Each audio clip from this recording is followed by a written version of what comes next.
Welcome to Alternate Endings. Half audiobook. Half podcast. Full apocalypse. New episodes every Monday. Start your week considering how everything could come to an end. This short story is titled Calm in the Cosmos and was written by our very own Tyler Chrisley. This story is narrated by both Nico and Tyler. All of the episodes in the Calm in the Cosmos series were edited by our very own Trevor Fossey. As always, a big thank you, my man, for your dedication and time.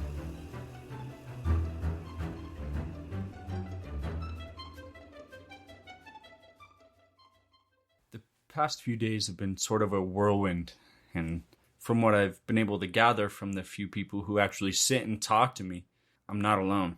I mean, scientists say we should have been able to predict this event thousands of years ago, like a few 100,000 years. And I mean, I guess that could be the reason we never didn't fully see the signs because we were already experiencing them. Who knows? The world already seems so messed up. I guess it would be pretty easy to ignore the signs. There have been so many theories spit out since Thursday. It was a large Hadron Collider. It created it right under our nose. Sagittarius A has collided with another to form the supermassive that aims to consume us. Combinations of every single story seem to twirl around each other and collide in their own right, creating the next big idea of what happened. If you ask me, it's all just a way to distract some of us from what's going to happen. Swallowed by a black hole. I mean, damn. Now this is a way to go. I almost feel bad for the people who have already died in mundane ways in comparison. Our end is at the hand of a supermassive black hole devouring our galaxy. I can't picture a more badass death. I mean, they could have made a movie about this. Oh, wait. Too dark for me to say? I guess not anymore. Death comes for us all, right? Exactly. Thank you for understanding. Anyways, to me, it's just crazy that all the time we never knew, and now they have our daily predictions down to the minute, it seems like. I've never watched so many YouTube videos and PBS documentaries before. Literally trying to find any source of information on what could happen or why. And don't forget Interstellar on repeat on basically every TV station still running. It's like the apocalyptic Bible right now. Entire nations worth of people praying that this Hollywood movie guessed right. Forget the tearing down into atoms and stretching of matter. It's how we finally travel through time.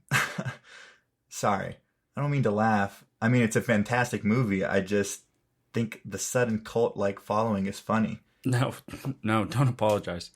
I'm right there with you, actually. I think it's refreshing that someone in this apocalypse can still laugh. My wife and the kids left for her parents.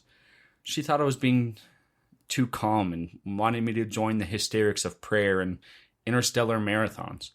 Of course, I feel absolutely horrible that I won't be with my kids in the end, but there isn't anything I can do now. You know? It's supposed to be a few hours or minutes away. Time is crazy. They say that if you send someone back to where the Earth was and they could stay there with a camera, just recording us, that it would take millions or billions of years to finally watch us disappear. But, I mean, it isn't slowing down here. That just blows my mind. Also, I'm sorry about the kids. I lost mine a while back, and it never got easier to grasp. I think for me, the whole world-shattering event is a release. It doesn't matter what religion you believe in or who you were before, because everyone is going to die all the same. Wait, does this mean Jesus is a black hole? What? Sorry. I just mean, so many religions believe the second coming is met with an apocalypse. The Savior returns, and the believers are saved to live with God again. Kind of funny to me that everyone is dying. Like you said, it doesn't matter anymore who you were or what you believed. Dude, a dad joke that double dips in total world annihilation and religion? I approve. I'm sorry you lost your kids too. So weird to say, seeing as mine are out there somewhere, and yet I'm sitting here on a bench with someone I've never met before. I can't really compare. Oh no, don't feel bad. Actually, my kids are out there too. From what I know, both healthy and nearly grown. I just lost custody when they were little. Stupid legal battle where my wife had all the money. She started a new life with my kids just to avoid them having me as their father. I remember taking them to her house the last time. We were driving along in my little beat-up truck, and I took the long road with extra lights, just hoping it would give me a little bit more time. You spend your whole life hoping not to hit a red light, and here I was internally begging for them. I think we hit one of 30 or so lights that day. No clue how that happens, but it must have been some bad karma playing its hand. I mean, at the time I didn't think those would be the final moments and words I share with my little ones. But here I am. What a fucked world. Literally. Literally and figuratively. I mean, we kind of deserve this, right? Oh, hell yeah, we do. I mean, all those animals probably not. But even then, I'm sure each species had their assholes who contributed to the universal debt being collected. That one asshole butterfly tipped us over the edge. Damn it. But for real, though, what if the reason we didn't see it coming is because we weren't allowed to? Or didn't deserve to, I mean. God's work? Yeah, I guess. I actually had the sweetest old lady humor me with a conversation when I was sitting here yesterday. She had the strongest faith in what was going to come after, and it wasn't anything interstellar related either. She told me her life story and how, for her, it was God that pushed her through it. In all the chaos around us, she managed to stay calm because she believed so strongly that this was meant to happen. So, she accepted it. What'd you say to her? Honestly, I couldn't say anything. She just sat down and started rambling a lot like how I started talking to you. I think listening to her is what finally made it real. I mean, we're supposed to have our atmosphere ripped away and die frozen and breathless before we're torn apart. All the science in the world just gave me the bullet points of our demise. But she gave me the let it go relaxation to come to terms with the legitimacy of it all. I wonder how many people are finally getting it too. What do you mean? Well, look around.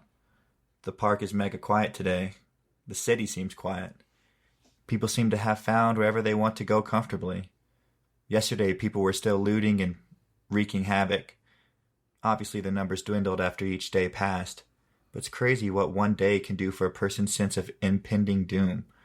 I just think when it comes down to it, when people are faced with the absolute certainty of death, then finally some of those big picture things about what is really important becomes clear. True. I guess I haven't really noticed much going on. I've spent most of my time over the last 2 days in this exact spot, just watching the swirl in the cosmos creep closer. I mean, yeah, I noticed some panic, but I think most of the people walking through the park now are either doing it out of habit or they're in search of the same answers I was. Why is this happening and how? Is it possible to avoid it? Where is Elon Musk? I think that's the most pertinent question. It is. But in all honesty, it's mostly just been nice to sit and do nothing but think about my place in the world and beyond that in the galaxy and universe. We are little specks of dust in the grand scheme, but to this supermassive black hole, we are the atoms to feed its everlasting hunger. Maybe that means something. Oh, so poetic now, huh? No, seriously. Like, black holes are insane when you try and learn about them. Countless lifetimes of physics research are thrown out the window when it comes to the inside of a black hole. Doesn't that crinkle your brain? It blows mine away every time.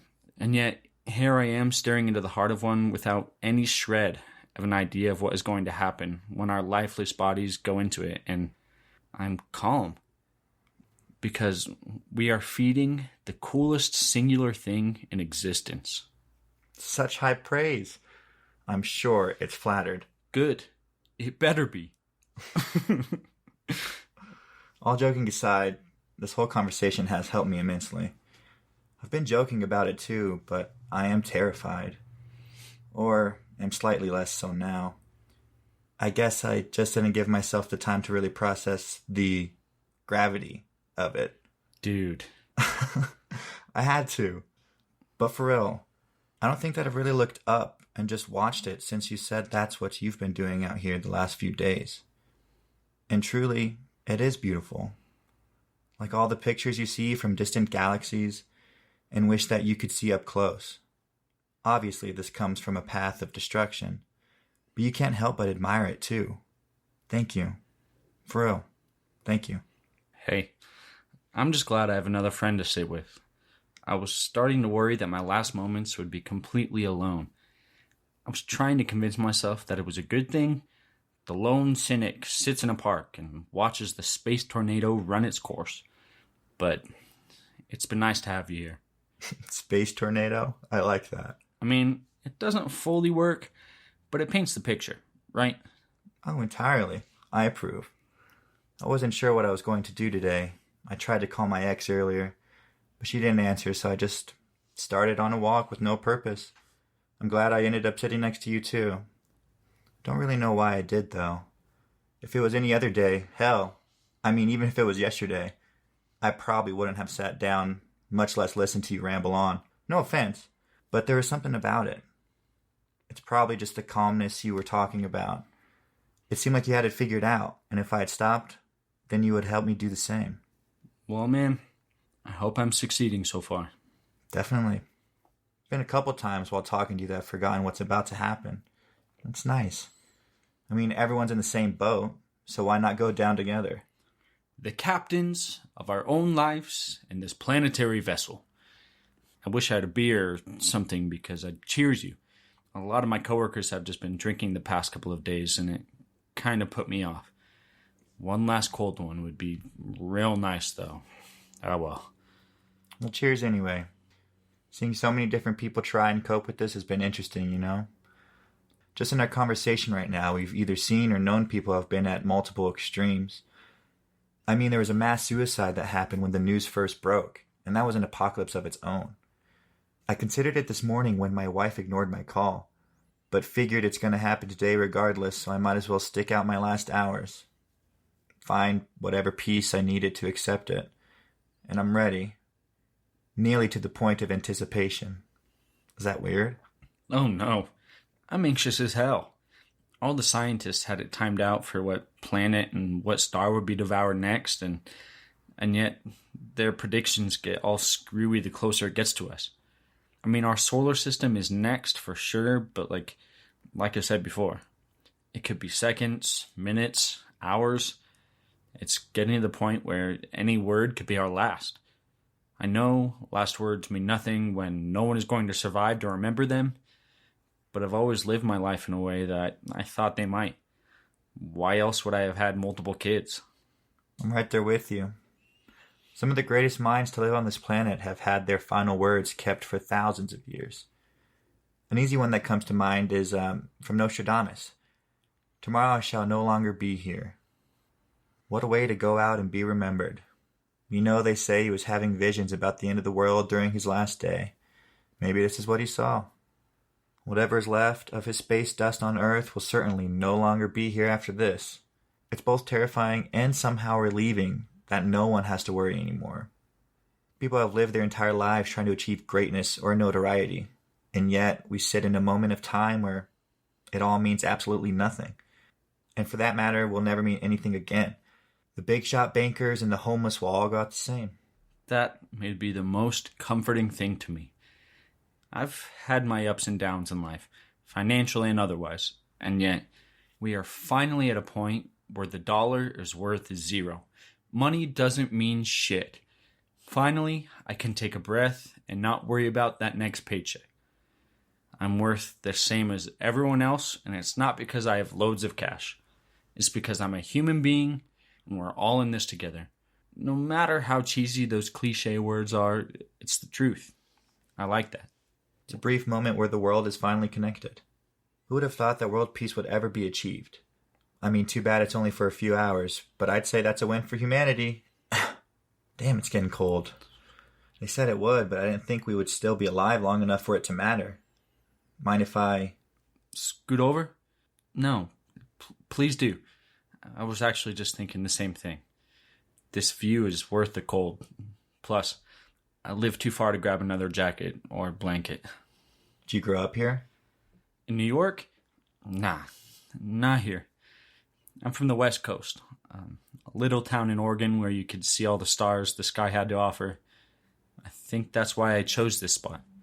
All these beautiful colors of gas and space debris being ripped about is the closest I've felt to home in a long time. See, that makes me jealous. I've always been a city guy. I've moved around a good amount, but never really got the full night sky experience. I guess one time as a kid we went to South Dakota, and I always remember that view, but even that pales in comparison to now. I think it's funny. I've seen a ton of people taking pictures. I guess some habits die hard, but seriously, taking a picture that'll last all of, one day at max? Plus, just look up. I don't know. Maybe they just want to feel normal up until the end. I don't blame them. Part of me wishes I was with my wife and kids just to feel a little bit normal. Even that might not work. Honestly, I think this conversation has been the most normal thing to happen to me in the last few days. Oh, this isn't normal, buddy. I just mean being able to hold a conversation longer than 5 minutes. Everything has been so brief since it started. I get that a supermassive black hole is about to annihilate everything that we know and love, but come on, can't anyone just enjoy it? I didn't think of it that way. I guess you're right. This is absolutely the longest conversation I've had since even before all this started. We've really only talked about doom and gloom, but I've always been a dark person. You know, there's a pizza place that I saw flyers for on my way here. Big gold letters that said, "Spend your last moments with the best slice you've ever had. We're bringing back Mama's recipe." I don't think it's a bad idea. Want to join me? I'm not sure. I kind of feel like this is my spot. It would be a disservice to it if I left it high and dry. Oh, come on. I think the spot will forgive you if you freeze to death before we get back with a slice of pizza. Fine. You got me. I'll join you. But don't you think it's impolite to ask a stranger on a date without even knowing their name? How rude of me. Excuse me, sir. May I ask your name? It's Andy. And you are? Well, sir, Andy of Andromeda, my name is Mark. And I would love it if you joined me for some pizza on this chilly afternoon. That invitation just took my breath away. I guess I'm coming with you, Mark. Ooh, that's probably just a black hole stealing our atmosphere, but I'll take it. Come on.